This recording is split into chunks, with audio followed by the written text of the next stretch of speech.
Allahumma rabbi shrah li sadri wa yassir li amri wahlul 'uqdatam min lisani yafqahu qawli.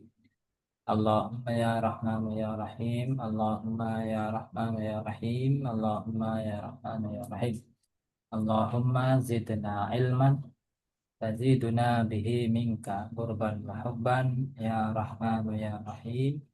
Ya Rahman ya Rahim. Ya Rahman ya Rahim.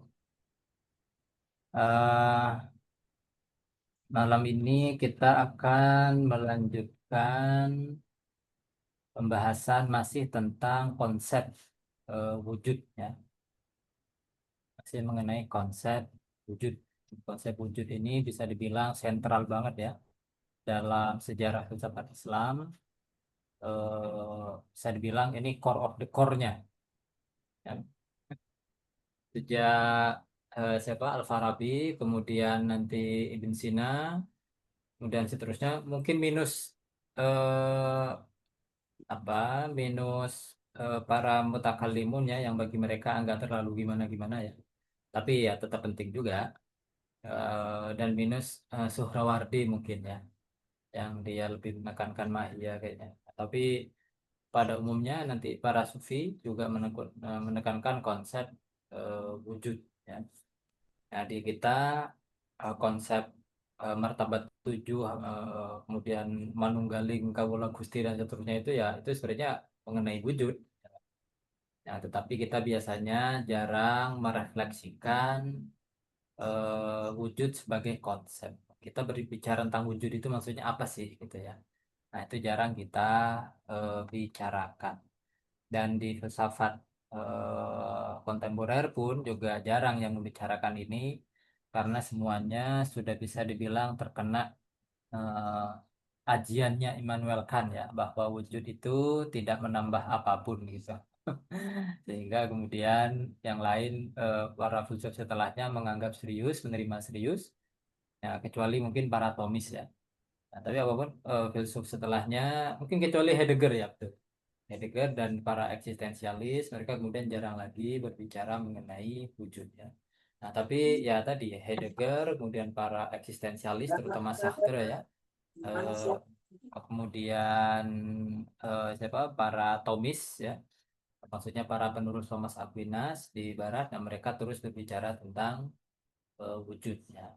Para filsuf Muslim yang masih setia pada filsafat Islam klasik ya, seperti Nasr kalau yang ada di Barat, juga masih bicara mendiskusikan banyak tentang wujud ya. Nah, tetapi para pemikir, saya lebih suka menyebut pemikir ya, bukan filsuf ya.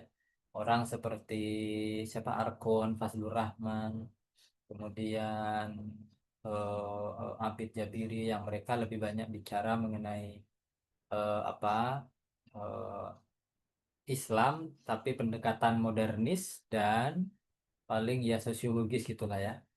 Nah, mereka jarang lagi, mereka ya hampir seperti punya anggapan yang berurat berakar gitu ya, yang mereka seperti anti metafisika gitu, ya. Jadi mereka jarang sekali kemudian bicara metafisika sebagai apa? Sebagai filsuf ya, atau sebagai pemikir. Nah, tapi ya apapun, ini sangat penting kalau kita mau memahami tradisi intelektual Islam dan kalau kita juga masih mau mengembangkan, mengadopsi dan mengembangkan apa mau memahami secara mendalam hakikat hakikat ya keberadaan, ya hakikat ketuhanan, memahami hubungan antara Tuhan dan manusia. Nah, itu kita mau nggak mau kita mesti memberi perhatian yang cukup kepada masalah wujud ya. Termasuk diantaranya masalah ini universitas wujud ini. Yang Imam Razi dalam syarah isyarat itu bilang ini adalah termasuk salah satu pembahasan yang penting dalam ilmu. Saya lupa dia menyebut apa ya, mungkin dalam masalah tauhid ya. Kalau tidak salah dalam masalah tauhid. Nah, dia bilang dan karena itu kita perlu memberikan penjelasan yang memadai kata beliau di dalam syarah isyarat wa tambihatnya. Dan Ibn Sina sendiri di dalam isyarat wa tambihatnya dia bilang dia telah memberikan contoh bagaimana kita berargumen mengenai adanya Tuhan melalui apa? Melalui wujud, ya. Bukan melalui adanya alam, tetapi melalui keberadaan itu sendiri. Apapun, ya, poinnya sekarang adalah bahwa masalah wujud ini penting kalau kita mau berpikir mendalam. Nah, kuncinya itu. Ya. Kalau mau cukup berpikir cetek, ya udah nggak apa-apa juga. Tapi tidak usah mengolok-olok apalagi apa gitu ya, kepada yang mau berpikir, mau memikirkan masalah ini dengan lebih mendalam. Oke.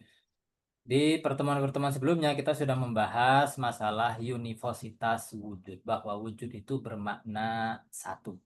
Para filsuf pada umumnya setuju dengan dengan pernyataan tersebut, dan juga para teolog, ya, pada umumnya setuju dengan pernyataan bahwa term wujud itu mempunyai satu makna yang berlaku secara sama kepada semua instansinya, kepada semua referennya. Oke. Uh, apa di antara argumen, ya, yang diajukan untuk itu, ya, yang oleh Imam Razi kemudiannya dirumuskan bahwa wujud itu terbagi kepada dua, ya. Eksistensi itu ada dua, ada eksistensi yang niscaya, kemudian ada wujud niscaya, kemudian ada juga wujud atau eksistensi yang kontingent. Nah, pembagian itu ya harus sama dong, ya kan? Objek yang dibagi yaitu harus satu. Oke. Harus satu, baru kemudian dibedakan berdasarkan aspek tertentu. Nah, aspek itulah yang kemudian membuat banyak. Tetapi yang dibagi itu ya tetap ada di dalam hasil pembagian. Seperti misalnya seperti misalnya laptop, misalnya laptop, ya, laptop apa ini? Istilah laptop itu dia uniform, entah kepada dia berlaku secara sama, ya. Kemudian dibagi berdasarkan merek, misalnya Lenovo, kemudian Asus, kemudian apa macam-macam, berdasarkan merek pembagiannya. Tetapi definisi laptop, ya, hakikat kelaptopan berlaku secara sama kepada laptop, ya, Samsung misalnya, atau Asus atau Lenovo, ya. Kecuali kalian eh, fanatik, ya, kepada merek tertentu. Kemudian kalian akan menganggap bahwa laptop itu ya MacBook, kalau yang lain itu tiruannya MacBook misalnya, itu kalian udah fanatik gitu, ya. Jali ada, ya nggak? Itu udah masalah lain itu, ya. Tapi definisi dari sesuatu yang dibagikan itu berlaku secara sama kepada hasil-hasil pembagiannya. Oke. Nah, konsep wujud juga demikian, atau eksistensi, ya. Saat wujud dibagi kepada yang niscaya dan kepada yang mungkin, maka ya konsep wujud itu berlaku secara sama kepada yang niscaya dan kepada yang mungkin. Nah, itu diantara argumen yang mau menunjukkan bahwa makna wujud itu satu. Tapi ya, itu juga badihi, ya, cuman itu salah satu pengingat saja. Nah, sekarang kita akan melanjutkan apa poinnya yang saya mau sampaikan hari ini adalah bahwa ternyata masalahnya tidak sesederhana itu. Oke, enggak? Dalam sejarah kemudian masalahnya tidak sesederhana itu. Karena meskipun Ibn Sina menyatakan bahwa makna wujud itu satu, tetapi dia nanti punya semacam twist, ya. Yang kemudian agak runyam, ya. Jadi memunculkan perdebatan di dalam di dalam sejarah berikut. Oke, apapun sekarang, ya. Di antara para intelektual muslim, ya, para teolog Asy'ariyah seperti Ghazali dalam Tahafud, Imam Ghazali itu ngomong ontologi itu di Al-Iqtisad hampir enggak, ya. Maksudnya general ontologi, maksudnya, ya, ontologi umum. Eh, di Al-Iqtisad enggak, di hampir karya manapun jarang. Paling dalam tahafudz sekilas-sekilas saja. Kemudian juga Imam Razi itu setia pada universitas wujud. Menurut mereka, konsep wujud itu murni univoc. Ya, univoc sebenarnya gitu aja, univoc udah gitu aja. Oke. Saya bilang murni untuk mengontraskan nanti dengan pendekatannya Ibn Sina.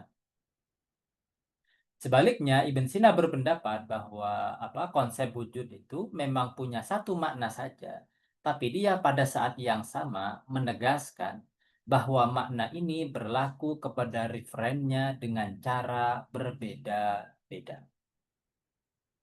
Oke.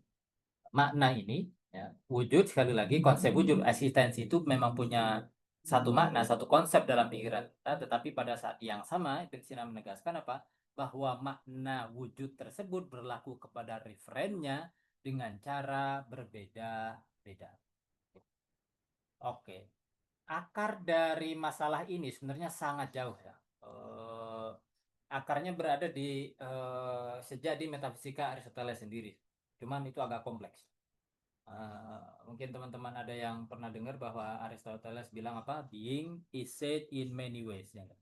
Bahwa being itu dikatakan dalam banyak makna. Wah, sejak itu kemudian berkembang penafsiran-penafsiran, tetapi Ibn Sina yang pertama kali menegaskan secara tegas, merumuskan secara tegas bahwa konsep seperti wujud, kemudian aktualitas, kesempurnaan, kemudian kesatuan, itu semuanya analog bagi Ibn Sina. Oke. Berlaku secara analogi. Oh, nanti doktrin mengenai analogi wujud ini akan diwariskan dan dikembangkan dengan lebih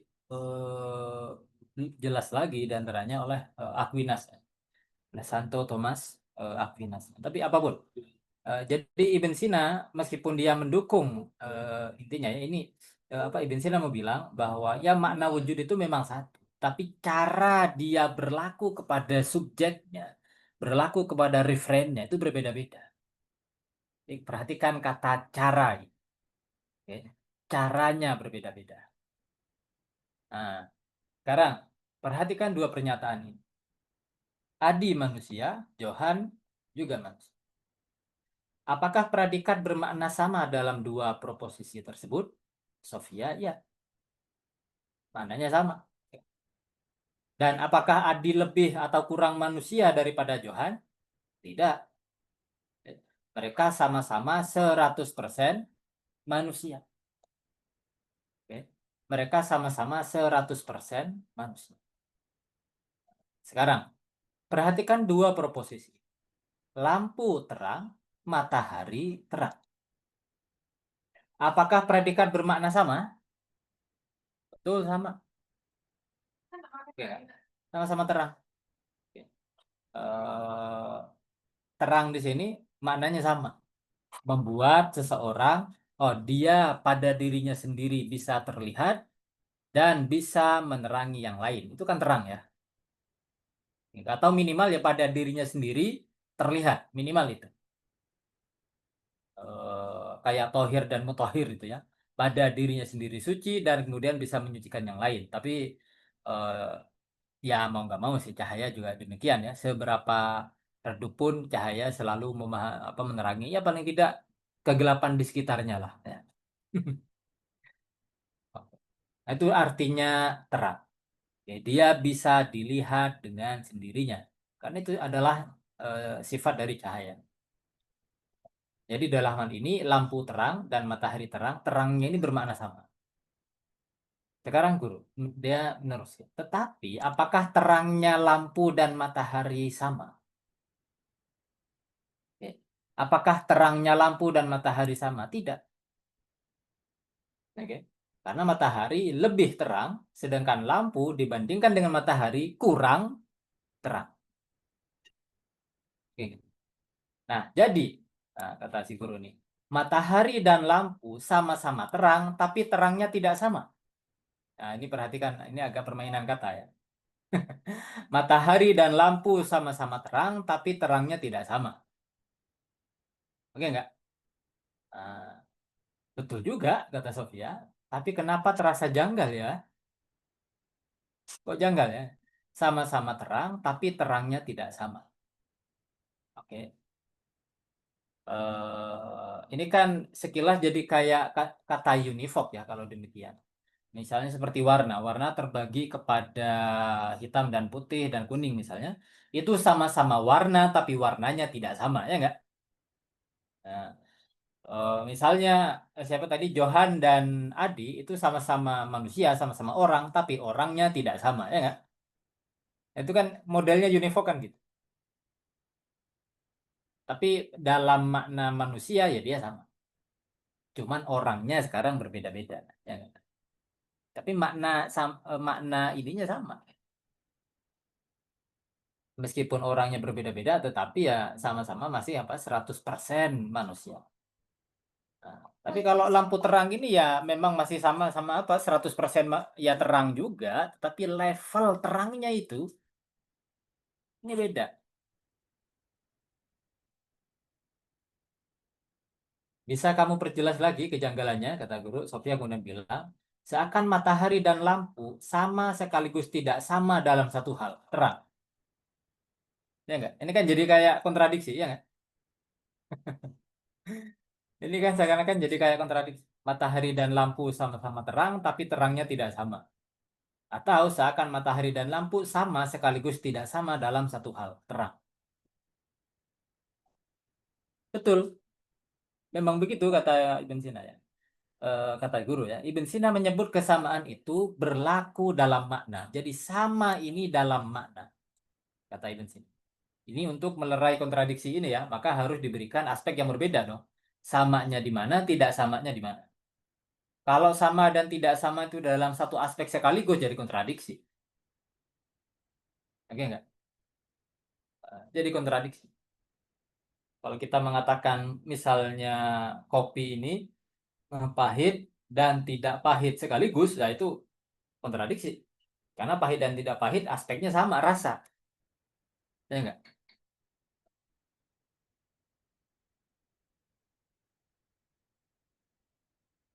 Nah, sekarang gimana kalau begini nih? Messina, makanya dia mencari aspek yang berbeda. Ya. Oh, kesamaan itu berlaku dalam makna, sedangkan perbedaannya terletak dalam cara. Nah, perhatikan ini kata cara.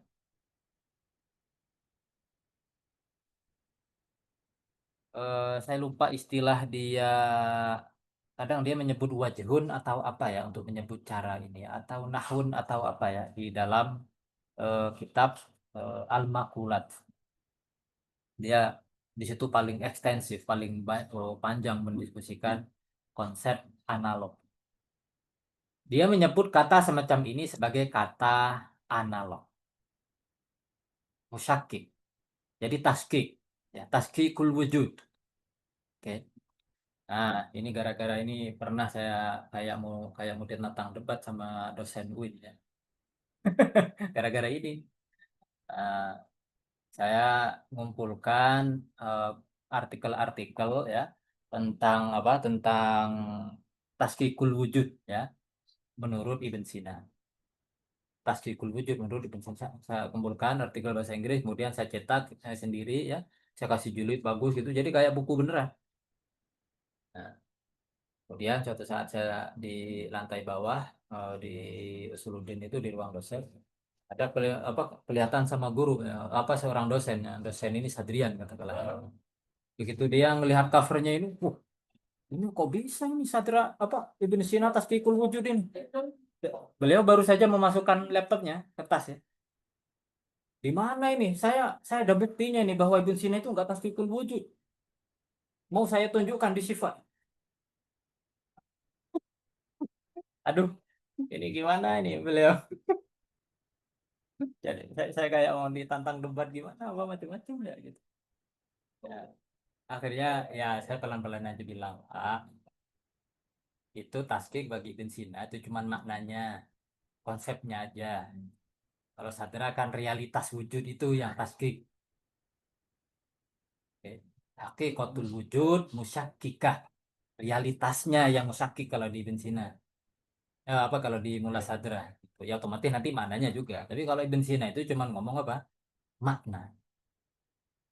Ibn Sina tidak pernah bilang bahwa ada wujud apa wujud apa munbasik gitu ya wujud yang berlaku ke semuanya. Nah, tetapi pada saat yang sama dia juga musyakik. Ibn Sina nggak pernah ngomong gitu. Ibn Sina nggak pernah ngomong gitu. Wah, gurunya kemudian tiba-tiba turun semangatnya. Oh, beliau udah ngegas dulu. Nah, nggak jadi kemudian mau ngeluarin laptopnya nggak jadi. Jadi penting ya memahami sebelum apa-apa ya, membaca apa itu kadang juga kekurangan apa, ya hati-hati ya, bukan kekurangan, mungkin efek samping ya. Efek samping dari orang kalau terlalu terlalu ngefans sama suatu mazhab atau suatu pemikir. Itu ada efek sampingnya ya. Akhirnya apa? Kalau kita terlalu ngefans sama satu pemikir atau satu mazhab, kita kemudian cenderung membaca mazhab yang lain atau pemikir lain berdasarkan kacamata si itu aja. Ya nggak? Nah, aku ini juga perlu hati-hati ya nggak? Aku misal sejauh ini filsuf yang paling banyak aku baca sejauh ini adalah Ibn Sina. Kedua mungkin Imam Ghazali kan. Tapi jangan sampai nanti aku tiba-tiba baca Ibn Arabi, kemudian Ibn Arabi rasa Ibn Sina gitu. Eh, Meskipun murid-muridnya nanti memang kerasa agak begitu ya. Di Sadruddin Qunawi, Imam Abdul Razak Al-Kashani itu kalau kita baca tafsirnya, wah rasanya Ibn Sina banget. Tapi tetap distintif ya, tetap bisa dibedakan. Nah, cuman ya hati-hati kayak gini nih gara-gara kita mengklaim bahwa sadralah yang pertama kali bicara atas fikul wujud, tiba-tiba nanti kalau Ibn Sina bicara atas fikul wujud, jadi orang lain yang salah salah baca gitu. Hati-hati aja, hati-hati. Nah, Pak, jadi Ibn Sina bicara ini eh, dominannya itu dalam kerangka apa, dalam kerangka makulat ya, kategoris, dalam kerangka apa, kategoris. Memang nanti juga di metafisika dia bakal sebut lagi apa, taskik. Tapi sekali lagi kuncinya tadi Ibn Sina terutama ngomong taskik itu dalam konteks mafhum, konsep. Oke, konsep. Kalaupun dia juga ngomong realitas, tetapi realitas yang musyakik ini, wujud yang musyakik ini, itu kayak apa, ada discontinuous gitu ya, kayak wujud Tuhan dan apa, alam itu tidak ada kesatuan eksternalnya. Ya, jadi tetap distinct. Tuhan ya niscaya, sedangkan makhluk itu, alam itu ya ada juga, tetapi dia contingent. Dan pembedaan ini strict banget di Ibn Sina. Beda nanti dengan di Mula Sadra. Ya, beda nanti di Mula Sadra. Dia juga sudah banyak terpengaruh oleh mazhab Akbari ya. Jadi ada kesatuannya, ada kesatuan wujud yang lebih kuat dan lebih mendasar kalau di dalam mazhab Akbari dan Mula Sadra. Apapun lah, jangan terlalu pusing dengan itu sementara ini. Poinnya adalah bahwa yang mau aku tekankan adalah bahwa Ibn Sina saat mendukung universitas wujud itu, dia tidak, bagi Ibn Sina itu tidak murni uniform. Oke. Dia tidak murni uniform. Coba perhatikan lagi dua pernyataan ini. Tuhan ada, alam ada. Nah, apakah makna predikat ini sama? Itu sama kata Hakim. Tetapi apakah sepenuhnya sama? Nah, Sofia udah belajar tadi, dia bilang sama dalam makna, beda dalam cara. Oke, Tuhan ada secara niscaya. Nah, diperhatikan. Alam ada secara kontinu. Begitu Ibn Sina berpikir, tapi Razi tidak setuju. Dan nanti Nasiruddin Tusi, ya, Nasiruddin Tusi akan ngebela Ibn Sina. Bahkan dalam isyarat dia agak sadis ya nyebutnya ya. Oh, dia bilang Ibn apa, Razi mengkritik Ibn Sina lijahlihi bitaskik. Wah, kata Tusi. Karena Razi tidak tahu apa-apa tentang taskik. Oh, gitu. Sadis ya. Eh, di awal-awal syarahnya Tusi menyebut apa? Razi itu sebenarnya bukan syarih tapi jarih. Dia bukan penjelas tapi pembedah. Nah, kita kan sekarang bilang pembedah ya. Dicabik-cabik. Gara-gara gitu itu akhirnya jadi sentimen. Para pembaca Ibn Sina setelahnya tuh jadi sentimen. Ya. Image-nya Razi kemudian di antara pembaca Syiah itu jadi jelek. Razi jadi musyakiku apa? Jadi imamul musyakikin, the leader of apa? The doubters gitu ya. Pemimpin orang-orang yang apa? Pemimpin para peragu. Jadi gitu. Kalau menurut Robert Wisnowski, ya, profesor dari McGill yang meneliti manuskrip dan genealogi komentar isyarat wa tambihat ya, mulai dari syarah pertama Syarfuddin Mas'udi, kemudian syarahnya Razi dan terus sampai ke bawah. Dia bilang sebenarnya Razi itu mau membaca Ibn Sina sebagaimana Ibn Sina membaca Aristoteles secara kritis. Oke, secara kritis. Nah, sedangkan Tusi itu mau membaca Ibn Sina sebagaimana Ibn Rus membaca Aristoteles. Oke. Jadi kalau Ibn Rus itu adalah Aristotelian garis keras atau garis lurus, nah, Nasiruddin Tusi adalah Sinawian garis keras atau garis lurus. Kalau kata siapa Robert Wisnowski. Tapi memang efeknya jadi gitu ya.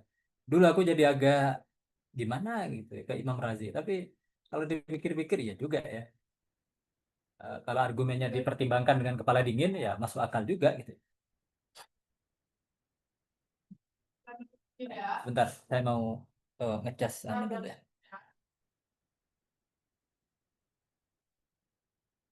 Jangan, jangan, jangan, jangan.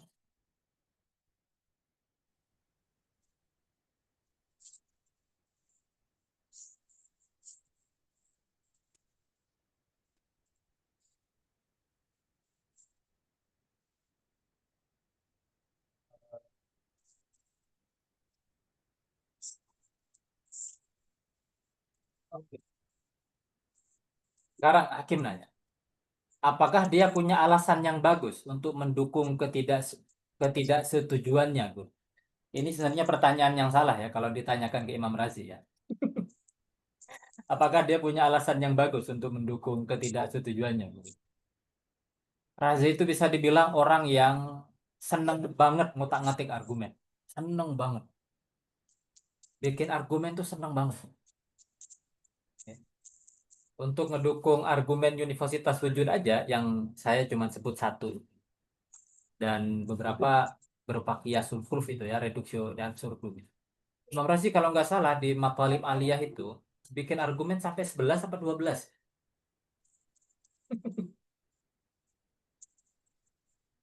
Eh, jadi dia senang banget pokoknya ini argumen.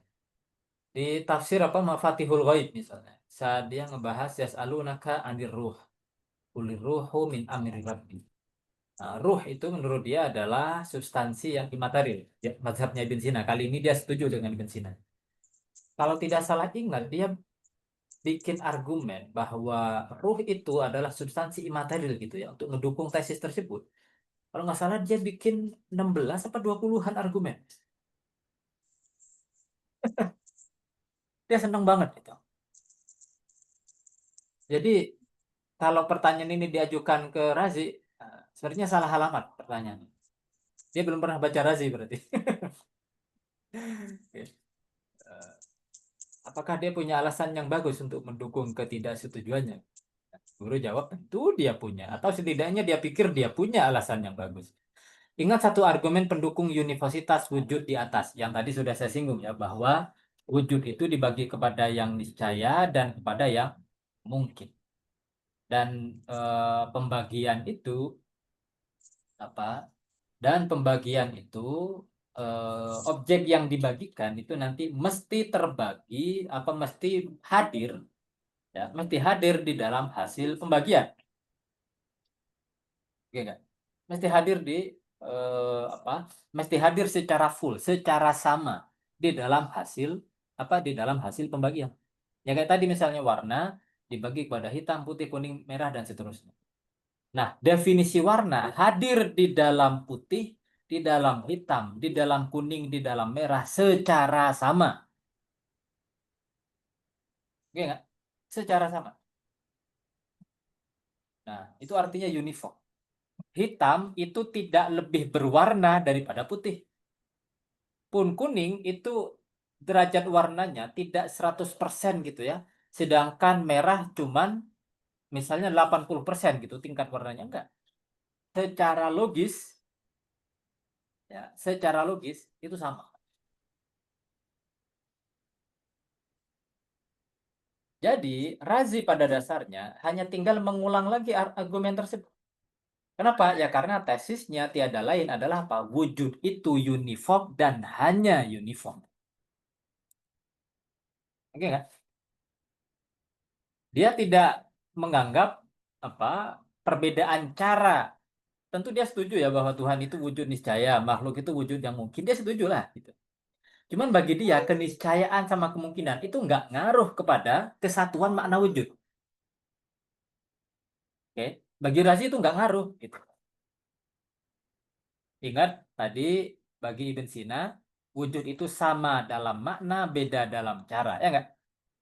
Karena itu kemudian Ibn Sina menyebut wujud itu jangan disebut univoc, tapi juga jangan disebut sebagai equivoc. Oke nggak? Univoc satu makna, equivoc banyak makna. Oke. Bagi Ibn Sina, wujud itu ya satu makna, tetapi beda cara. Oke, caranya mengena kepada subjeknya itu berbeda-beda. Razi cuman mau bilang, Mas, ini beda cara nih, nggak usah diikut-ikutin. Ya nggak? Ini beda cara nih, nggak usah diperhitungkan. Kenapa? Karena sekarang kita cuma bicara tentang makna saja. Oke?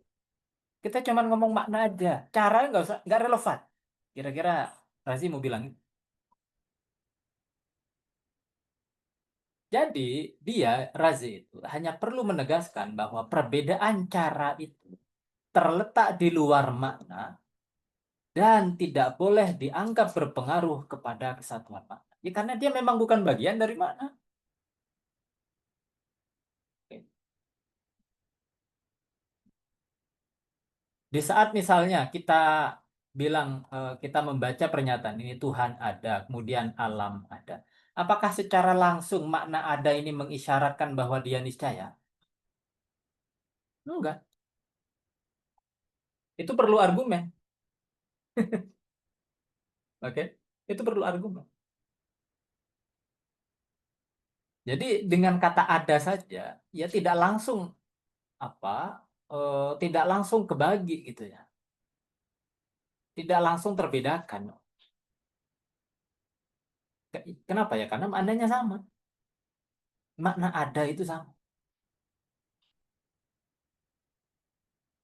Kemudian ya, jadi sekali lagi kata guru ini, dia hanya perlu menegaskan bahwa perbedaan cara itu terletak di luar makna dan tidak boleh dianggap berpengaruh kepada kesatuan makna. Oke. Nah, saat saya nulis disertasi, nulis tentang analogi ini, saya juga ya ini memang yang saya pikirkan ya. Kata Ibn Sina ini uniform, maknanya sama, tapi beda cara. Pertanyaanku, cara ini bagian dari makna apa enggak sih? Gitu. Oke nggak? Cara apa? Perbedaan cara itu lebih terang, kurang terang, itu bagian dari makna apa enggak sih? Gitu. Oke. Nah, sebaliknya, Ibn Sina yang mengakui makna wujud itu satu, tetapi pada saat yang sama tidak menganggapnya uniform. Oke nggak? Bagi Ibn Sina makna wujud itu satu, tapi bagi Ibn Sina tidak uniform. Satu tapi tidak uniform. Justru Ibn Sina lah yang mesti memberi alasan tambahan. Dia harus memberikan argumen yang menunjukkan bahwa perbedaan cara itu relevan dan nah, tulisannya belum selesai. Oke, aku tambahkan. Menuntut eh, wujud dikeluarkan, dikeluarkan dari apa? Jenis kata universe. Nah, masalahnya sekarang adalah argumen Ibn Sina tampaknya bukan linguistik tapi ontologis. Oke. Alasan dia menyebut mengapa wujud itu mesti dianggap sebagai kategori kata tersendiri, bukan univok, bukan equivok, tapi taskik gitu. Nah, alasan dia kayaknya ontologis. Nanti berkenaan dengan apa? Oh, Tuhan itu adalah wujud murni, oke, atau ya, esensinya adalah wujud gitu, sedangkan bagi Razi bukan. Nah, oke, saya tambahkan ini untuk ini topik untuk pekan depan ya. Namun aku khawatir argumennya bukan lagi semantik, maksudnya berkenaan apa dengan makna ya. Semantik itu ilmu tentang makna. Dari tadi kan kita ngomong tentang semantik ya, mengenai makna-makna. Itu tapi ontologis. Oke. Karena nantinya memang apa Razi akan bilang bahwa eh, baik pada Tuhan maupun pada makhluk sama-sama ada kejamakan ontologis. Tuhan itu punya esensi dan eksistensi, ya. Dan dua ini tidak identik, ya. Sedangkan bagi Ibn Sina, esensi dan eksistensi Tuhan itu identik. Atau kadang dia malah bilang Tuhan nggak punya esensi, dia adalah wujud murni. Oke. Ya. Tentu aku sebenarnya masih harus memikirkan ya. Jadi masalah ontologi ini sebenarnya implikasi dari masalah semantik atau dia sebenarnya backgroundnya gitu. Ini aku belum terpikir ya sekarang. Cuman kalau di apa di diskusinya Ibn Sina jelas ini terpisah ya. Diskusi mengenai universitas wujud apa sorry mengenai tasdikul wujud dan diskusi apakah Tuhan itu punya esensi atau tidak ataukah dia eksistensi murni atau wujud murni itu diskusinya berbeda. Yang satu di makulat atau biasanya di kitab mantik, yang satu lagi di ilahiyat sifat. Oke. Di ilahiyat sifat dan hampir jarang keduanya itu bareng gitu ya. Hampir jarang, jarang banget. Nah, eh, kalau Imam Razi beda. Dia mendiskusikan universitas wujud dan kemudian ya tadi aku bilang aku belum clear ya apakah ini implikasinya atau ini justru backgroundnya gitu. Dan masalah apakah Tuhan itu wujud murni ataukah dia kompleks ya antara esensi dan eksistensi. Nah, Imam Razi biasanya diskusikan dua ini bareng. Oke. Dia diskusikan ini bareng biasa.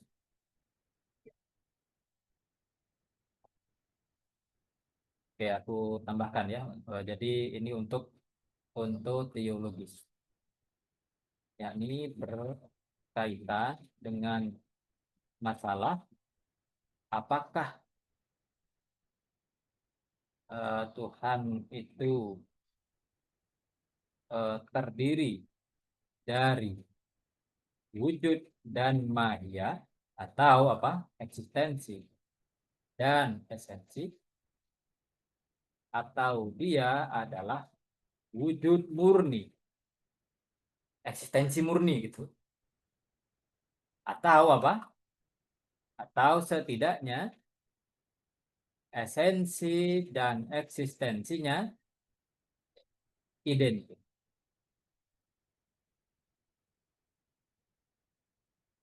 Oke. Jadi sekarang masalah semantik ini, masalah konsep wujud itu univok atau tidak, ada implikasi ontologinya. Atau sekali lagi, mungkin kebalik. Masalah ontologi Masalah ontologi ini, apakah Tuhan itu wujud murni dan seterusnya itu berimplikasi ke masalah semantik. Oke. Yang manapun, ini ingat ya, mereka para filsuf Muslim ya tentulah mereka bertauhid lah, gitu. Jelas. Oke.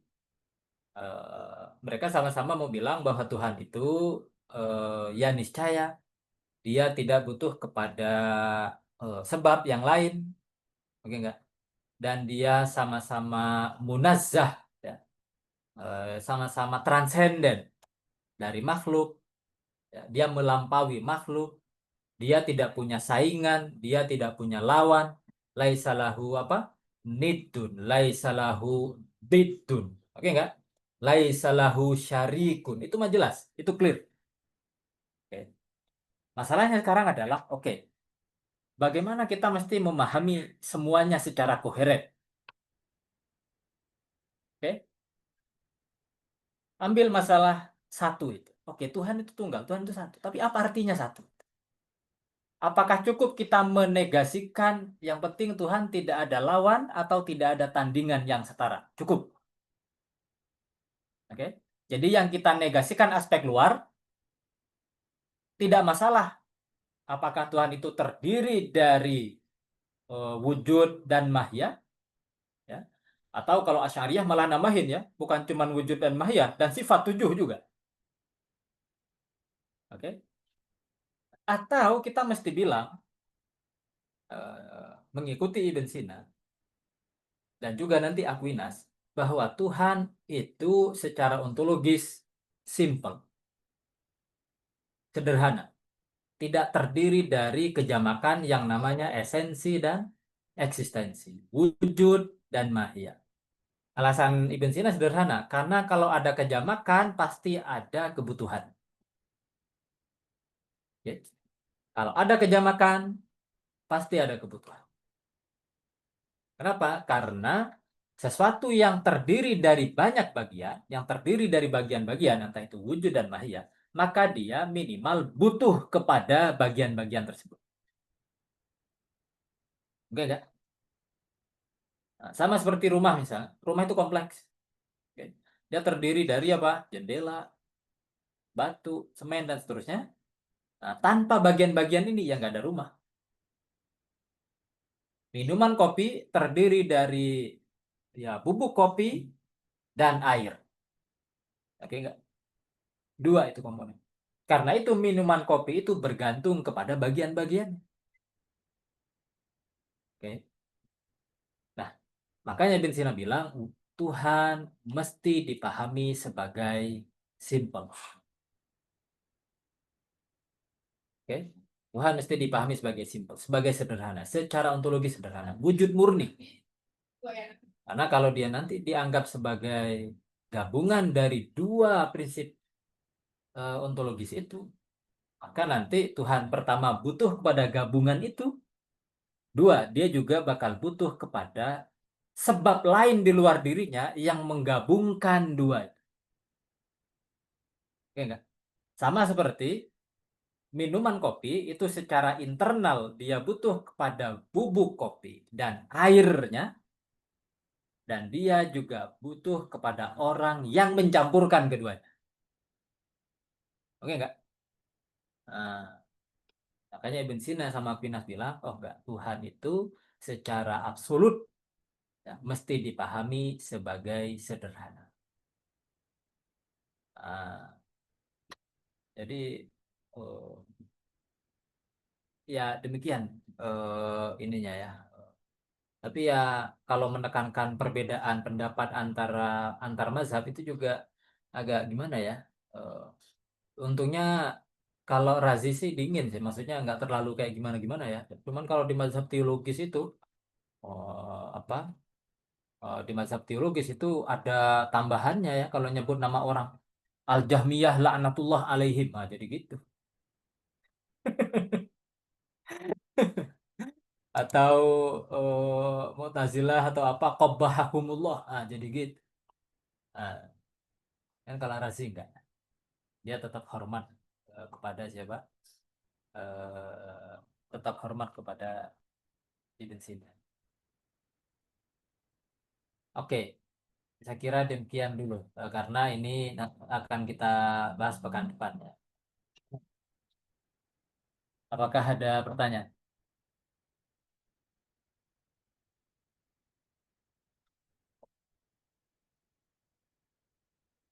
Pak, Ya, silakan. eh, saya mau nanya, Pak. Orang yang, mohon maaf ya, Pak. Sorry. Yang kasyaf tuh mahamin konsep wujudnya gimana ya, Pak? Ya, Sadra itu dia sering bilang argumen-argumen kaswi, gitu, burhan kaswi. Ya, mereka ya dia bilang hakikatul wujud itu yang musyakik. Oke. Tapi secara umum saat mau menjelaskan mereka tetap ya orang seperti Ibn Sina tetap bekerja dalam kerangka ini. Universitas, analog, ya, taskik, ya tetap pakai argumen-argumen begini. Oke. Kalau Syekh Akbar enggak pakai model begini. Tapi tetap dia menggunakan wujudnya. Nah, cuman beliau aspek-aspek general ontologi begini ini beliau jarang yang saya tahu ya, jarang apa eh, jarang gunakan, jarang bahas. Jadi sulit kita mau menyusun semacam general ontologi al-umurul ammah gitu di Syekh Akbar karena bahasanya ya mirip-mirip Imam Ghazali lah ya, nggak terlalu perhatian banget sama umur ammah gitu. Tapi ya sangat metafisik, sangat ontologis.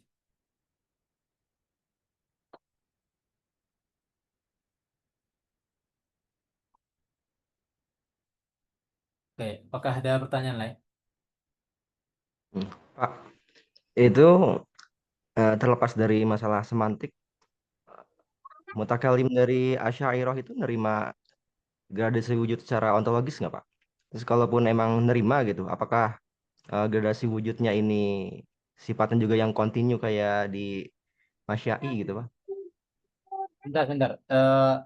Kamu bilang tadi menerima kontinu gimana?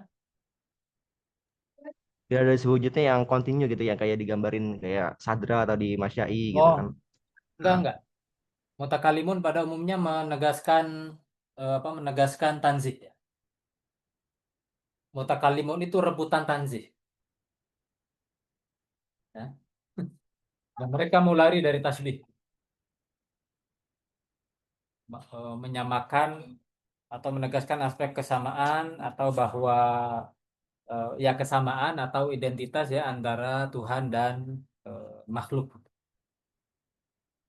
Enggak, mereka sangat apa? eh, menjauhi deskripsi deskripsi yang tasbih gitu. Jadi hampir tidak ada titik temu sama sekali antara apa?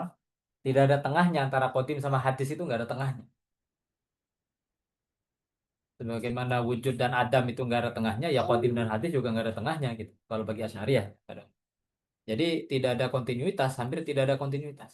Separasi total, separasi ontologis total antara ini yang saya pahami ya, antara yang qadim dengan eh, yang hadis.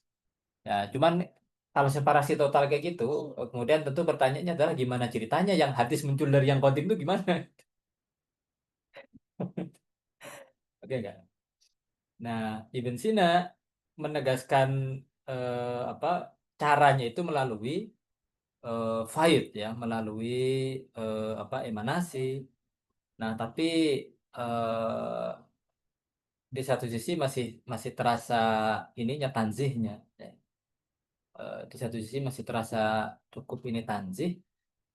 Meskipun di teks-teks akhir ya, eh, seperti di Ta'liqat itu, Ta'liqat itu kitabnya Ibn Sina, dia hasil diskusinya sama murid-muridnya gitu ya.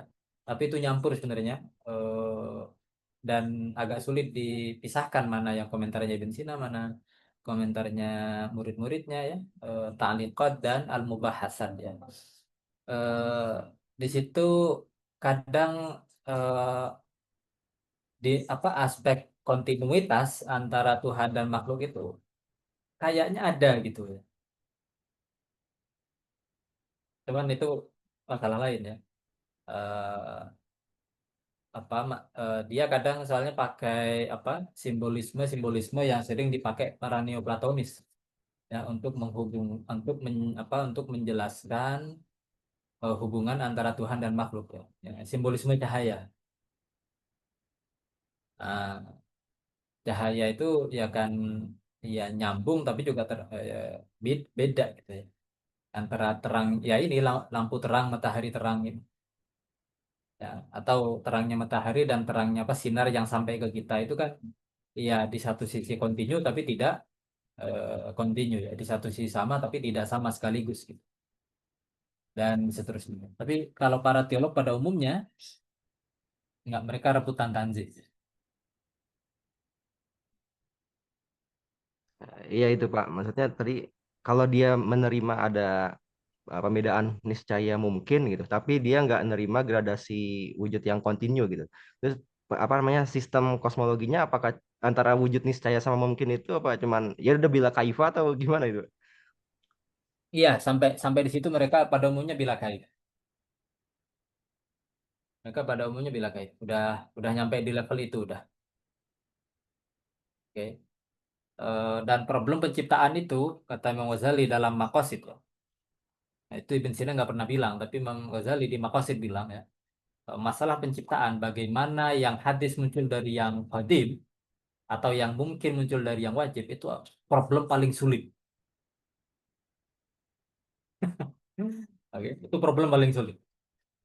Karena dalam satu arti itu kayak menunda waktu aja ya, menunda maksudku gini. eh Kalau Tuhan mencipta secara langsung, ya, dan kalau efeknya berubah, ini kan kayak menandakan ada perubahan di sebabnya, ya nggak? Bagaimana sebab akibatnya berubah-ubah dan akibat itu bergantung banget kepada sebab, tetapi sebabnya tidak berubah, gitu. Oke nggak? Tapi sebabnya nggak berubah, gimana itu? Nah, itu para mutakalim nggak jawab itu yang aku tahu ya atau ya yang aku baca juga masih teks-teks kalam yang pengantar menengah dikit gitu aku belum baca mawakif atau ya mawakif iji sama makosid aku belum baca ya mungkin mereka di sana menjelaskan eh, tapi kalau Ibn Sina tunda masalah itu dia bilang bahwa dari Tuhan itu muncul akal aktif ya biasa dari akal aktif kemudian muncul planet-planet ya. Baru kemudian eh, apa planet-planet itulah nanti yang bakal berpengaruh kepada segala kejadian yang di bawahnya. Tetapi planet-planet itu sendiri itu tidak punya permulaan. Oke. Alam atas itu alam atas itu abadi, qadim dan qadim zamani. Ya. Secara secara temporal dia tidak ada permulaan. Oke. Nah, tetapi se- perhatikan, planet itu di satu sisi dia secara temporal qadim, tetapi dia mengalami perubahan, ya nggak? Nah, tuh. Di situ terjembatani itu. Di satu sisi qadim, tetapi mengalami perubahan. Makanya dia bisa menjadi sebab kepada apa? Kepada yang temporal di bawah yang mengalami perubahan dan tidak qadim, yaitu kita. Ya nggak? Tapi nanti di tahfudz Imam Ghazali tetap aja desak. Nggak bisa. Kalian juga harus penjelasan kalian itu nggak bisa. Kalian hanya menunda aja gitu. Tapi Imam Ghazali juga nggak ngejelasin gimana aja. Ya ujung-ujungnya sampai ke iradah aja ya karena iradah Tuhan begitu udah selesai.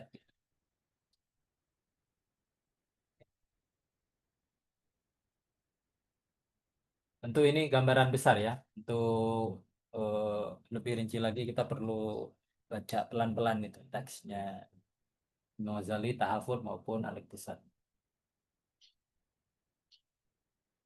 Oke, silahkan, Pak. Pak, sifat zat atau sifat Tuhan itu kan bukan dari Tuhan itu sendiri atau bukan dari zat itu sendiri. Bisa nggak dikatakan bahwa sifat itu adalah sifat zat itu adalah mahiyahnya Tuhan itu? Iya, sifat zat itu adalah mahiyahnya Tuhan, tetapi dilihat dari negasi-negasi tertentu. Oke, dilihat dari negasi-negasi tertentu. Maksudnya begini. Jadi sifat-sifat seperti ini yang membedakan sifatul zat, kemudian sifatul makna itu cuman di Asy'ariyah ya. Eh, karena kalau di teologi yang lain, aku nggak tahu kalau di siapa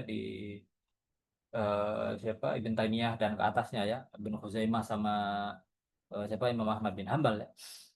Nah, karena kalau yang lain nanti entah menegasikan sifat sekalian atau mereka bilang sifat identik dengan zat, ya nggak? Pengetahuan identik dengan zat. Atau zatnya adalah pengetahuan itu sendiri, adalah kehendak itu sendiri, adalah kuasa itu sendiri gitu. Karena ya tadi karena mau lari dari kejamakan, mau lari dari kejamakan di dalam Tuhan, makanya mereka bilang sifat itu identik dengan zat. Tapi Asy'ariyah kan tidak. Asy'ariyah bilang sifat-sifat yang positif seperti mulai dari hayat, ya, hayat, ilmu, kemudian iradah, qudrah, kemudian sama, basor, dan kalam. Itu semua adalah sifat positif. Nah, sifat positif ini tidak identik dengan zat, oke? Tidak identik dengan zat, tetapi juga tidak terpisah. Oke? Tidak identik, tapi juga tidak terpisah. Beda dengan kehidupan kita. Kehidupan kita kan bisa terpisah di saat meninggal, misalnya. Oke, enggak? Pengetahuan kita, misalnya, memori kita, ya itu adalah sifat makna bagi kita, tetapi itu bisa terpisah. Oke? Nah, tetapi Tuhan tidak. Nah, bagaimana dengan sifat seperti qidam baqa mukhalafalil hawadisi qiyamuhu binafsihi wa dahniyah dan seterusnya itu? Itu disebut sebagai sifatul zat. Tetapi itu juga sebenarnya adalah apa? Sifat salbiyah. Oke. Itu adalah sifat salbiyah. Nah, sebenarnya sifat salbiyah itu ya bukan sifat, dia adalah negasi-negasi aja gitu. Maksudnya apa? Misal sifat qidam bahwa Allah itu qadim. Apa artinya Allah itu qadim? Ya zatnya tidak berawal.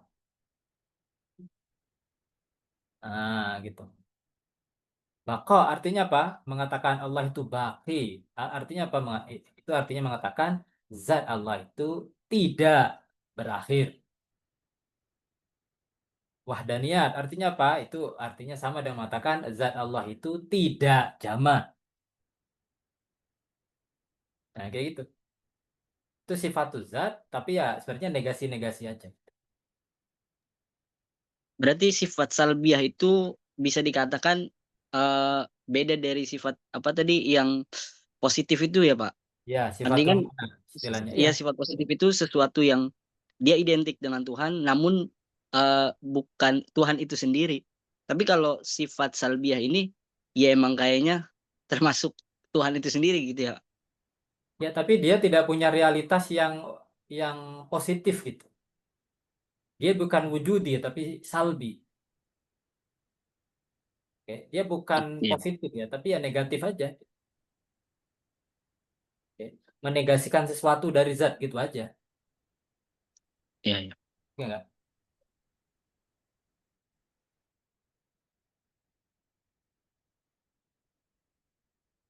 Itu namanya sifat salbiyah dan seterusnya. Tapi itu semua masih dalam kerangka tauhid ya.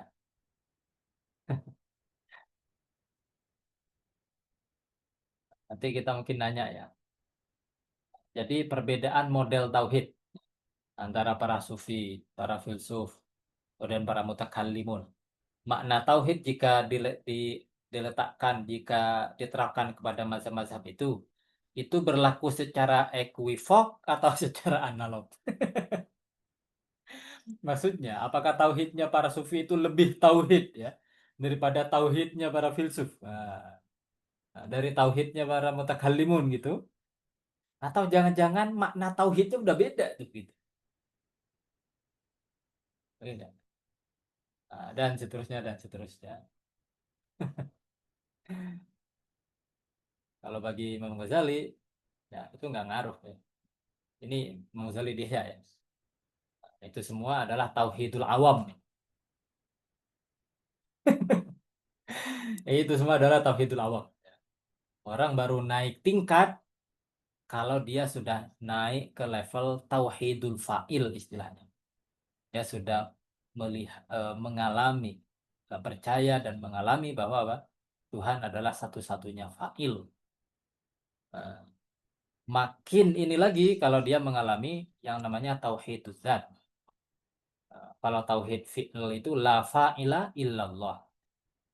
Nah, kalau tauhidul zat itu apa? Laisa fil wujud illallah. Oke. Laisa fil wujud illallah. Nah, itu udah nah, itu baru itu perbedaan kualitatif itu. Oke. Karena level tauhid dan bahkan mungkin level orangnya juga udah beda itu. Nah, tapi kalau perbedaan tauhid konsep begini ya bagi Imam Ghazali sama aja. Ya, gitu lah gitu. Oke, sekarang kita ke Jawahirul Quran.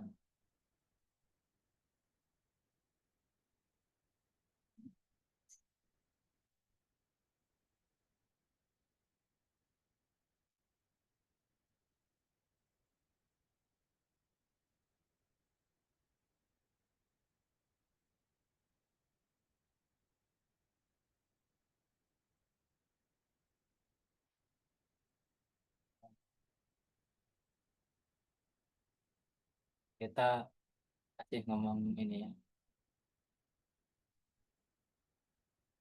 Oke, Bismillahirrahmanirrahim. Imam Ghazali apa berbicara mengenai bagaimana ilmu-ilmu Islam itu muncul dari Al-Quran. Ya. Dan secara historis ya memang sulit disangkal ya bahwa ilmu-ilmu ya sebelum Islam ya apa ilmu-ilmu macam nahwu, balaghah, apa macam-macam itu kan tidak dirumuskan ya. Baru setelah ada Quran, setelah bahkan tidak langsung juga ya. Setelah secara teologis ya wahyu selesai, kemudian secara politik sudah relatif stabil ya kan? Dengan apa fase Umayyah dan kemudian Abbasiyah itu ya udah relatif stabil, baru orang sempat nulis buku ya gitu kira-kira. Ya. Nah, baru kemudian muncul ya mazhab teologis, kemudian ya fikih dan seterusnya dan seterusnya. Nah, tapi sekarang beliau mau menjelaskan itu bukan dari perspektif historis, tetapi dari perspektif eh zahir dan batin. Oke.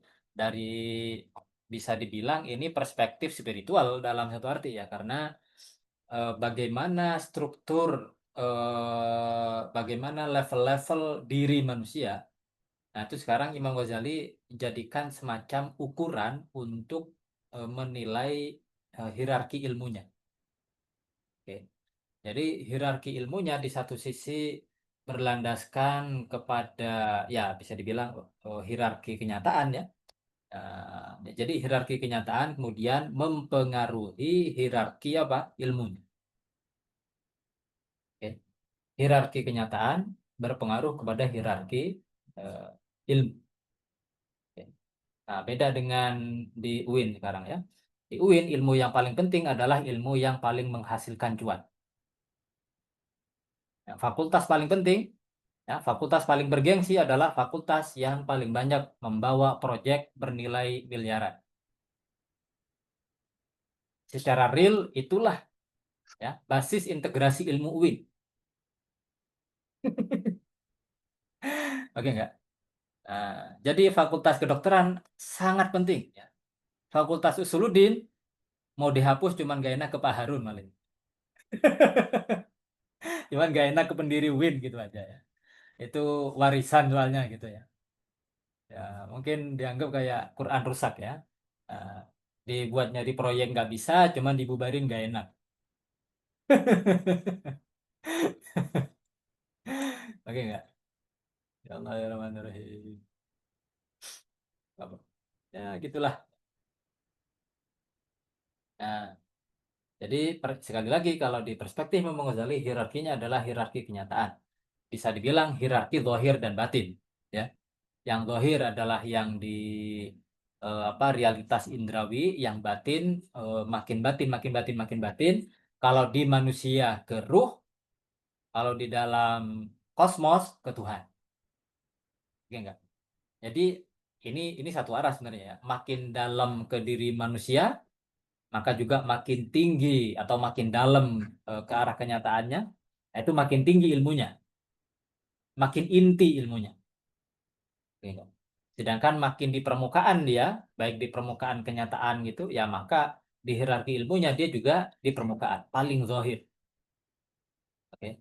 Nah, makanya yang paling zahir di antara ilmu-ilmu Islam itu ya apa? Ya ilmu mengeja mengeja huruf Arab. Oke enggak? Mengeja huruf Arab. Eh, yang anak kecil yang belum lengkap akal pun, belum tamyiz pun bisa belajar. Oke enggak? Abata saja, hakho, dan seterusnya. Baru kemudian belajar apa maknanya. Wahidun satu, isnani dua, salah satu tiga, dan seterusnya. Ya enggak? Mulai. Nah, agak gede dikit, umur 8-9-10 tahun, mulai dikasih awamil. Nah, ya enggak? Kalau nggak paham-paham ditendang. Nah, dulu aku gitu. Pak, sekarang sih aku percaya apa? eh, Dulu mah kita percaya berkah ya kan. Ditendang kiai berkah. Nah, saya dulu belajar awamil itu di apa belum sebelum pesantren belajar awamil Jurjani itu kan nggak mudah ya. Masih mending Jurmiyah dibanding awamil itu masih lebih mudah Jurmiyah. Cuman awal aku dikenalkan ke nahwu itu lewat awamil. Suatu saat kiai udah ngejelasin kayak gimana itu kita nggak paham-paham ditendangin satu-satu yang ngajin orang. Air mataku udah keluar, cuman mau nangis nggak enak. Ya, udah ditendang, cuman mau nangis nggak enak. Ya udah. Kemudian mondok apa macam-macam ya kuliah di Jakarta S2 ngajar bahasa Arab gitu. Kemudian aku bilang ke Kiai gitu. Saat dia pernah ke Jakarta berapa bulan gitu ya. Saat kalau nggak salah pas di sini apa di rumahnya ya aku cerita Kiai. Saya dulu belajar nahu sampai ditendang sama Kiai gitu. Aku mau nangis nggak enak. Nah sekarang di Jakarta aku malah hidup ngajar nahu Kiai aku bilang. Alhamdulillah. Ya gitulah. Apapun. Ya. Nah, naik dikit dari situ adalah kemudian tafsir. Nah, tafsir ini oke, Qiraat baru kemudian tafsir. Ini sudah agak kompleks ya. Tafsir sudah agak kompleks. Sudah mulai agak batin gitu ya. Ya, tapi masih mengenai makna-makna zahir, Mas. Ya. Yang lebih langsung kena ke kehidupan kemudian adalah fikih. Oke. Oke ya, kalam menjaga kepercayaan, kemudian fikih untuk menjaga praktek. Nah, ini Imam Ghazali menulis kitab untuk kalam ya, Risalah Qudsiyah, kemudian Al-Iqtisad fil I'tiqad. Ini level intermediate tapi intermediate kalau dari perspektif sekarang ya, ini intermediate bawah ya. Kalau intermediate agak lebih tinggi dikit ya Tawaliul Anwar nantinya. Tapi apapun, ini udah level cukup tinggi ya Al-Iqtisad fil I'tiqad. Sedangkan untuk fikih oh ya, tahafud juga bagian dari kalam ya.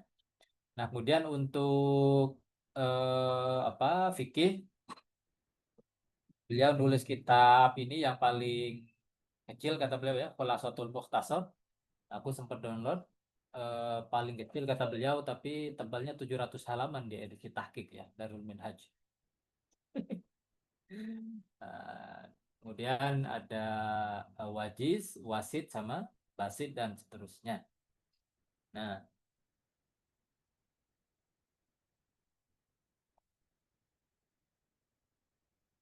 nah, nah.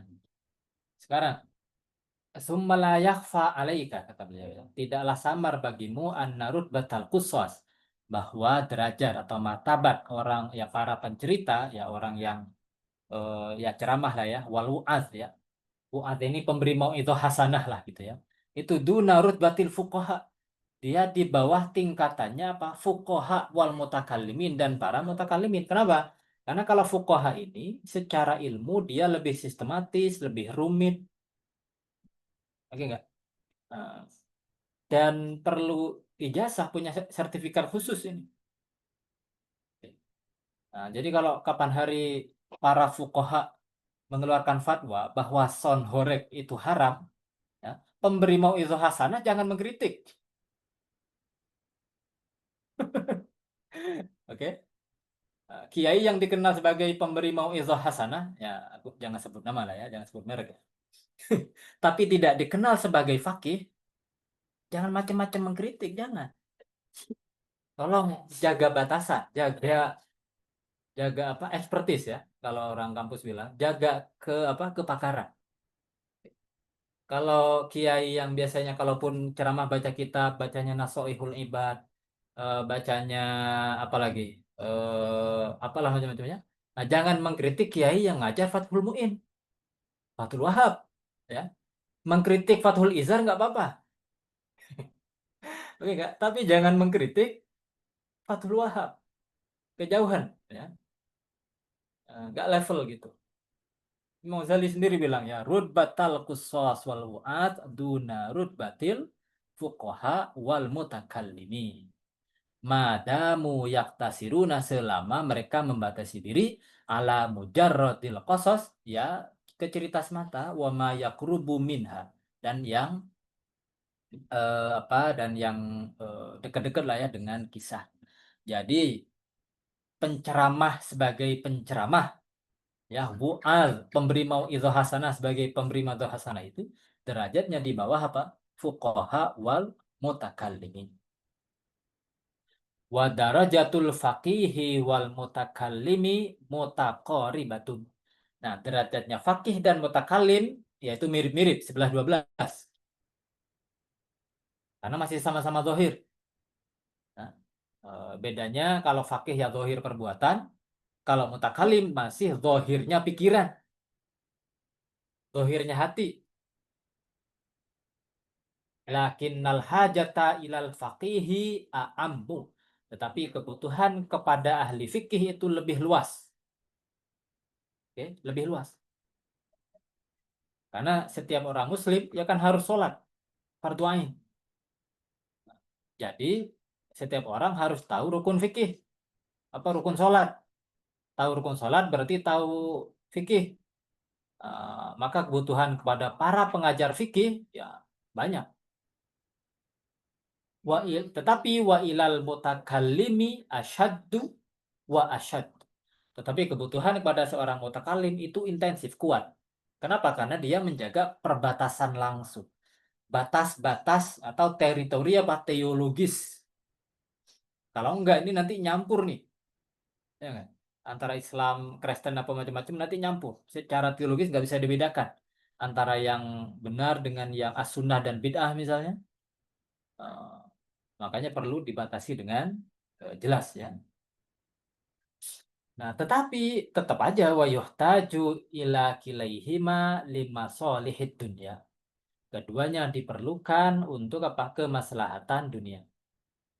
Amal faqihu. Ya, kebutuhan dunia ini kalau dalam konteks fikih apa?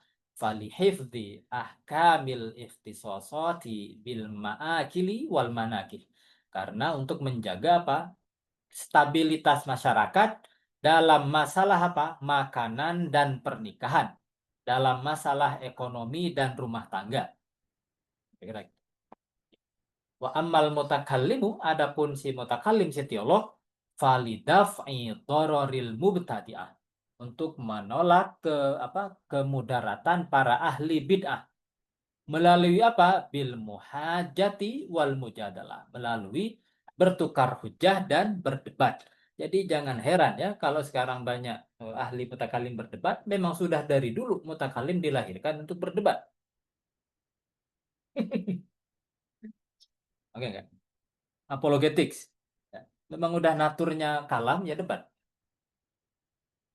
kaila yastatiro, agar tidak berterbangan menyebar ya syararuhu, keburukan ahli bid'ah itu, wala yaumma dararuhu, sama tidak menyebar juga ke mudaratan. Amma nisbatuhum ila thoriq, adapun hubungan mereka dengan jalan wal maksud dan tujuan. Ingat ya, Imam Ghazali menggambarkan ilmu itu dalam kerangka jalan. Ihdinas siratal mustaqim gitu. Kehidupan kita itu adalah perjalanan kepada Tuhan, dan ilmu-ilmu itu diperlukan sebagai bekal dalam perjalanan. Nah, sekarang kalau kita lihat dari sudut pandang perjalanan ini berarti lebih eksistensial ya. Maka fuqaha itu, fikih itu seperti apa? Fanisbatul fuqaha ya, maka fungsi fuqaha itu kanisbati ummarir ribatat ya. Seperti apa fungsinya para kalau sekarang mungkin administrator atau para pengurus apa? Ribat ya. Wal masolih, dan kemaslahatan fi tariqi Makkata ilal hajj, dalam perjalanan apa ke Mekah menuju haji. Mungkin ribatot ini semacam pos-pos pemberhentian dulu ya, kalau orang pergi haji jalan kaki itu. Eh, Semacam itu. Jadi agar apa? Agar sistem pelayanan, apa penitipan barang apa macam-macam itu di situ tertata, jadi sistematis gitu. Sedangkan fungsi mutakallimin itu kanisbati badrokoti toriqil hajj. Nah, seperti fungsinya, aku nggak tahu arti badrokoh ya, tetapi kalau lihat dari keseluruhan konteks, maknanya seperti penjaga jalan. Seperti penjaga apa? Semacam rambu lalu lintas, polisi lalu lintas, nah semacam gitu. Ya. Waharisihi, dan penjaganya ilal hujaz, kepada para kepada ya, para orang yang naik haji. Ya. Jadi fahaula, mereka itu para ahli fikih dan mutakallimun itu, in adofu, apabila mereka menambahkan ila sinaatihim, kepada disiplin mereka, menambahkan apa? Sulukat thoriq ya, menempuh jalan ilallahi ta'ala, kepada Allah Subhanahu wa taala ya. Menambahkan apa ya? Biqata'i aqabatin nafs, dengan menundukkan tantangan-tantangan ego atau nafsu, wan nuzu'i anid dunya, dan berpaling dari dunia, wal iqbali anallahi ta'ala, dan menghadap atau berdevosi, fokus, konsentrasi kepada Allah Subhanahu wa taala, ya maka fafadluhu, maka keutamaan mereka ala ghairihim, kepada selain mereka itu kafadul syamsi alal qamar, seperti keutamaan matahari terhadap bulan. Jadi kalau ada kiai lakoya ahli fikih, ahli kalam, dan mursyid lagi, wah itu fadli syams alal qamar. Cuman jarang sekarang ya. Biasanya fakih ya fakih aja, atau ya yang banyak sih fakih mutakalim combine. Banyak. Oke. Fakih dan mutakalim juga banyak. Tapi yang sekali tapi mutakalim juga kalau di Indonesia biasanya masih selevel Ummul Barahin biasanya. Ya. Selevel Tawali, apalagi sampai ke Mawaqif atau Maqasidul Kalamnya Taftazani, belum. Apalagi sampai ke level hakim gitu. Nah, itu belum. Nah, lah kok ada ya, misalnya kiai ya udah ngajar ya paling enggak Fathul Qorib lah secukupnya ya. Untuk hidup fikih Fathul Qorib itu cukup madzhab Syafi'i. Udah gitu ngajar kalam, ya Al-Iqtisad fil I'tiqad, ngajar sampai ke Tawali, sampai ke misalnya apa Mawaqif, ngajar misalnya Ibn Sina Isyarat wa Tambihat, kemudian masih ngajar Fusus ya misalnya. Habis itu mursyid. Nah, itu belum ada di Indonesia. Yang aku tahu ya, itu belum ada. Kalau ada, ya nggak apa-apa, nanti di di email aja, di chat di mana aja ya. Syukur ya, syukur alhamdulillah kalau ada ya. Tetapi wa ini ketasoru apabila mereka jadi spesialis, spesialis fikih aja, tapi kalam enggak, atau spesialis kalam aja, tapi fikih juga enggak, tapi fikih enggak misalnya, tasawuf juga enggak misalnya, maka ya fadarajatuhum, derajat mereka itu nazilatun jiddan, rendah banget. Oke. Ini Imam Ghazali clear. Ihya itu menariknya ya. Ihya itu bisa dibilang komplit. Komplit. Awalnya bab ilmu dulu, kemudian habis itu kitabul aqaid, ada risalah qudsiyah. Setelah risalah qudsiyah itu beliau ngomong tentang zahir dan batin dalam agama. Ya. Baru kemudian itu semacam framework gitu. Ngomong tentang ilmu, di bab ilmu sudah ada sih, ilmu muamalah, ada ilmu mukasyafah. Di bab akidah nanti ada risalah qudsiyah yang zahir, kemudian ada aspek yang batin. Beliau jelaskan apa saja yang batin itu di kitabul aqaid, di bab kitab kedua dalam Ihya. Setelah itu baru mulai bab toharoh. Di bab toharoh nanti sama dibagi juga. Ada toharoh yang zahir, ada yang makna batin. Dan demikian seterusnya sampai akhir. Jadi komplit. Baik, demikian dulu ya. Apakah ada pertanyaan?